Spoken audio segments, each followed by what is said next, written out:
Msanii wa muziki kutokea 254 nchini Kenya, Bien na mkewe Chiki ambaye pia ni manager wa muziki wake, kwenye kurasa za Instagram, hasa kwenye Insta story ya msanii huyu alishare moment ambayo alikuwa kila bate pamoja na mke huyu Chiki walipohudhuria kwenye tamasha la Cowboy Carter tour ya Beyonce kwa mwaka 2025 ambayo ilifanyika huko Paris, Ufaransa. Hizi ni baadhi ya moments ambazo Bien amezishare kwenye Insta story yake, zikionyesha namna ambavyo mahudhurio ya watu ambao walikuwa wamepull up kwenye tamasha husika, lakini baadhi ya seti za Beyonce, namna ambavyo alikuwa akitumbuiza. Siku zote tunafahamu msanii sometimes unapaswa kuenjoy, hasa kwa kushuhudia makubwa ambayo yanafanyika na msanii mwingine, and hii ni sehemu ya bata tu ambayo Bien ameweza kuexperience akiwa na mkewe.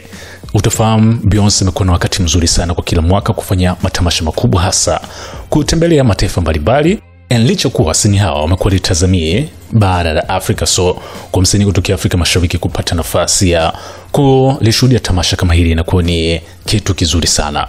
Utafahamu katika tamasha husika pia ilikuwa ni surprise, hasa upande wa mashabiki baada ya Beyonce kumruhusu ama kumvuta mumewe Jay-Z kutumbuiza, na mashabiki wana mwitikio mkubwa sana, hasa kutokana na kuwa ni muda mrefu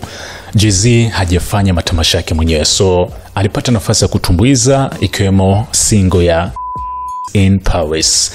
Tazama hiki ambacho amekishare Bien, lakini pia ile moment ambayo Jay-Z alipanda on stage na kutumbuiza.